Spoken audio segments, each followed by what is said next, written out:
ми позволите, ще се представя коя съм аз. Имаше някои гости, които ме попитаха коя съм и как така организираме това събитие. И ако е окей с вас, ще отида 2-3 минути да ви се представя.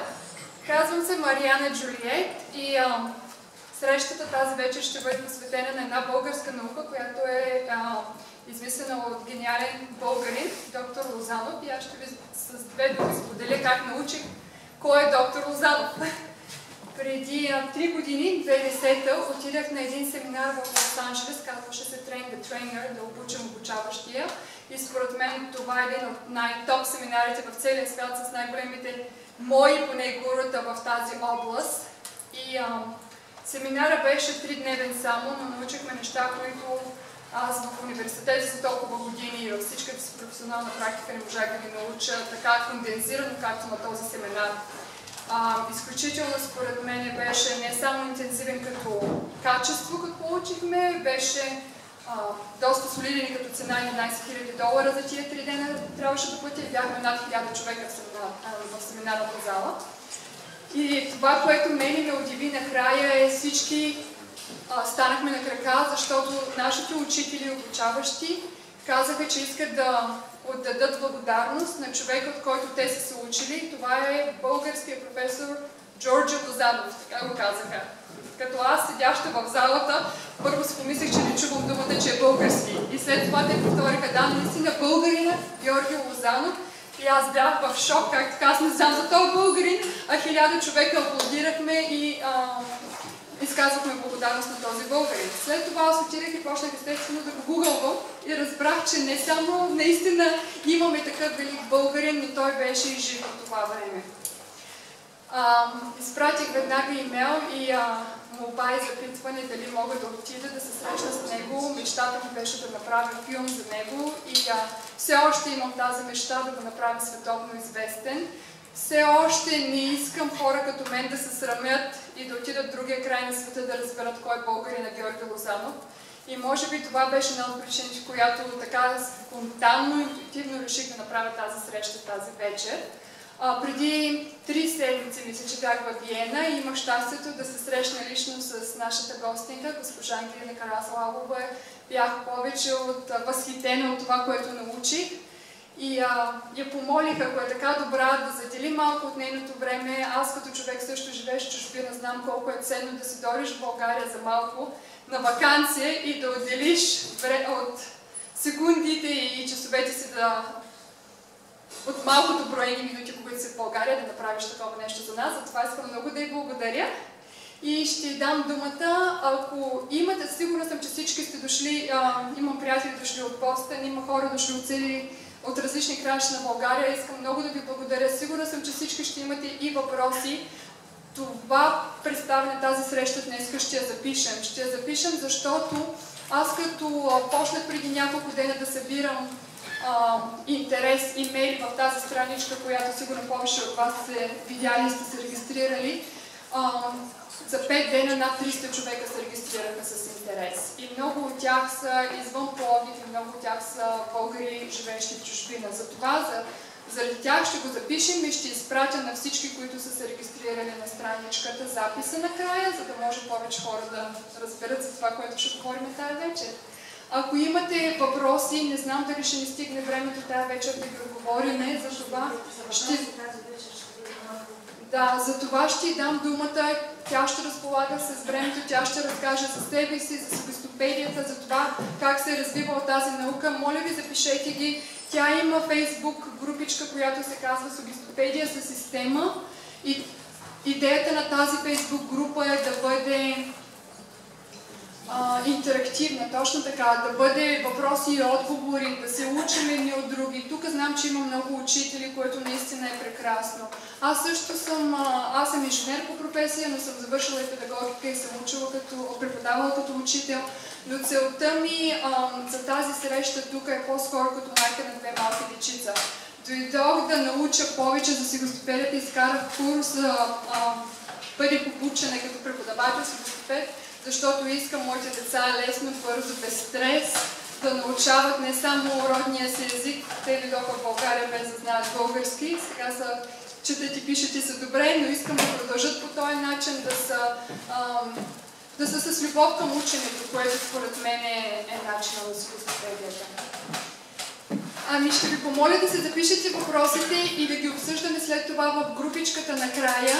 И също, ако още не сте се регистрирали, отпред има форма за регистрация. Ако не сте, а бихте искали да станете част от нашата общност, аз ще направя уебсайт, където целта на този уебсайт е да можем да комуникираме всички и да се събираме по този начин, било то на живо, било то в виртуални онлайн срещи и да продължим да си сътрудничим, да се учим един от друг и да развиваме тази наука. И както ви казах, да много успеем да направим доктор Лозанов в психостопедията известни в целия свят, така че да се докоснем до всяко едно училище и всеки един преподавател да може да знае за тази наука. Много ви благодаря и давам думата на нашата гостенка. Мога ли да използвам последното изречение, да направим науката известна в цял свят? Мили приятели, науката е известна от десетилетия в целия свят. Тя е известна и в България от 50-те години или от 60-те години. Това, че в определени периоди по-малко се говори и повече се говори, има много причини. Но ние не сме се събрали да говорим за тези причини, те са така или иначе на лице. Просто исках да допълня и с това да започна, че науката сугестология, нейното педагогическо предложение сугестопедия, десугестопедично обучение, резервопедия или РКК метод, без значение в периодите отделните, доктор Лозанов я наричаше по ред причини, по различни начини. За това също има причини. Ако остане време и за това ще говорим, някои неща ще се опитам да говоря. Но така или иначе тази наука, сугестология, с много популярното приложение и най-успешно разработено приложение в педагогиката, като сугестопедия или методът на Лозанов, е известен от много години и по цял свят има сугестопедии. Има и в България много сугестопедии. Научни работници, които са защитавали в годините не една и две научни дисертации, професури и така нататък. Дори живот и здраве, ако продължим да бъдем във връзка така по-творческо, научна, практическа връзка, имам идеи за обединяване и привличане на тези научни работници, или поне на някои от тях, тъй като много от тях вече ги няма, за голямо съжаление, или са доста възрастни. Вие знаете, че самия доктор Лозанов, живота е неумолим и един по един, дай Боже да бъде поред, напускаме този свят и така трябва да бъде. Значи, много един до друг. Така, нека да... Това беше едно кратко допълнение. Малко ми е неудобно да говоря за себе си, обаче може би ще трябва да ви кажа някои неща. Не ми се искаше така да стоя и да... Сугестопедията е хуманна методика. Така на подиум никак не е подходящо. Затова за сега ще седна, дори исках долу, дори говорихме с Мариана да бъдем в кръг някакси подредени, но явно трудно се получава. Затова ще си позволя да приседна малко. И за тези, които не ме познават, а пък повечето сигурно не ме познават, тъй като от 25 години живея в Австрия, в Виена, ще си позволя да кажа в отделните години какво съм правила като сугестопед, тъй като моя живот действително в университета до сега. Университета завърших 73-та година в София, така че от 73-та година повечето от вас не са били родени. До сега живота ми е свързан, то е съдба с сугестологията с това искам да започна, дори преди малко на 2 пъти го казах и ще пак да се разреда, надявам се, че сега ще се сдържа. Това е най-вече едно обещание, което направих нееднократно към доктор Лозанов, тъй като винаги сме били заедно и така или иначе в творчески път. И Евелина, разбира се, нека да не отделяме доктор Лозанов и Евелина, но науката е доктор Лозанов. Нееднократно поех това обещание към него. За мен това е чест.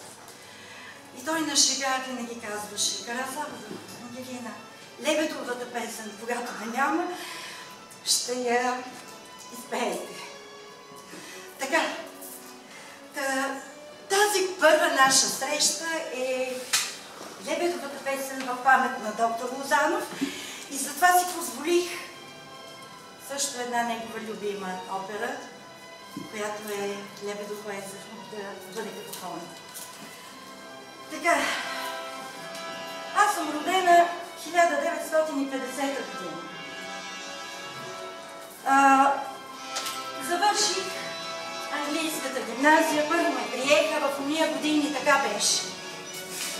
Имаше много сериозно приемни, приехаме, завърших я и след това ме приеха също с изпити в Софийския университет, английска филология, с втора специалност българска филология и литература и специално немски език. 1973 година, при завършването ми, така беше в уния времена, имаше разпределение след завършване на университета, бяха разпределена в един научно-изследователски институт по сугестология. Въобще не знаех, аз бях на 23 години.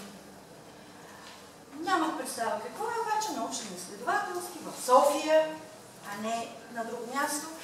И с една моя колежка Галя Матева, сега професор Матева, ние разпределиха като преводачи в института по сугестология. И като влязахме вече, това беше годините на мини-количките, 40 см мини колички и ние сме носили. Влязахме двете и отворихме една тежка, огромна, такава подплатена, за да не се чува врата. И в дъното огромно бюро. И зад това бюро Айнщайн. Същия. С една чорлава коса, такава.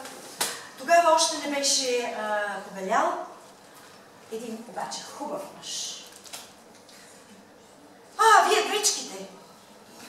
Седнете. Ние като мишлета. Доктор Лозанов имаше тази способност да обайва, да обаява не само публиката. Той по принцип, това всички знаете, предполагам, е един от най-добрите български психиатри като практикуващ хипнотизатор, медик. Това е също друга тема, някой път може да ви разкажа. Аз съм присъствала на негови медицински такива сеанси. Безкрайно интересно, но това е друга тема. Така че бяхме назначени вечките като преводачки и започнахме в отдела по информация и научни съобщения да превеждаме Карл Юнг, Фройд и всякакви по-класически или по-модерни корифеи на психиатрията и психологията, източни науки и така. Това ми беше интересно, тъй като ме запозна още от началото с тези науки, на които в края на краищата е и базирана сугестологията. Науката на доктор Лозанов е науката сугестология. Впоследствие ще говорим защо и какво е тя. Така, 3 годинки бях преподач, но влязах в един фантастичен свят на перфектно, дори от днешна гледна точка, техническо оборудване и безкрайно интересни теми на научни разработки. Института по сугестология на Будапеща, Дондуков, които са в София, Будапеща е предпоследната, преди ЦУМ дясно. На Будапеща номер 9 една прекрасна къща на 3 етажа с много зали, беше оборудвана. Дори и днес няма такива оборудвани, така добре оборудвани институции. С камери, с записващи, презаписващи устройства, всичко се предаваше така, както днес за вас не е въобще нещо чрезвичайно в новофония 70-те години. Беше невероятно. Освен това имаше медицински кабинети, оборудвани с апарати за енцефалограми, за измерване на гама, алфа вълни и така нататък и така нататък. Работеха научни сътрудници, доценти, професори от психологично-медицинската в такава насока. 1975 година, след провеждане на конкурс, станах стажант сугестопед, което означава, по-английски език, разбира се, което означава, че почнах да присъствам в курсовете на редица по-възрастни преподаватели. По това време методиката беше много различна. Винаги в института се е експериментирал, винаги се е сравнявал с нещо друго, за да има база, върху която да кажеш това е добро, това не е добро. И започнах да посещавам курсове, да се уча, да пиша, да си записвам и всеки ден след работно време да споделям това с доктор Лозанов. След това, това беше горе-долу 2 години. 1977 година, след нов конкурс, станах сугестопед, преподавател по английски език, пак в института. А моята колежка Галя в същия път вървеше, но тя се ориентира повече към детска сугестопедия, докато аз сугестопедия на възрастни, които и днес така съществува, сугестопедия за възрастни и детска сугестопедия и училищна сугестопедия. Така че двечките, нови конкурси, станахме преподаватели. Това беше огромна отговорност. Започнахме да водим курсове под наблюдението на доктор Лозанов, доктор Корларова, доктор Гановски, доктор Балевски и в последствие доктор Номчева и така нататък. И всеки ден всички курсове се наблюдаваха лично от доктора. Така беше, не той не седеше при нас, а имаше камери и всичко се чуваше и записваше. И съответно вечерта се дискутираше. И това продължи до 1978 година. Аз сега съм си записала някакви неща, защото да не направя някаква грешка. До 1978 година, когато започнах също да водя курсове и имах и практика и в училището, тъй като той ни обучаваше все пак и в училищна с по-малко практика и курсова сугестопедия. С много практики, такива специализации в Лондон няколко пъти, В София също имаше, всяка година се провеждаха педагогически, в Центъра по педагогика, вече педагогически срещи, на които всички преподаватели или повечето преподаватели по теми се обучаваха, както и в Германия, по това време беше Източна Германия, където в един институт по мнемология, това е по запаметяване, те имаха също много сериозна школа, се запознавах с проблемите и с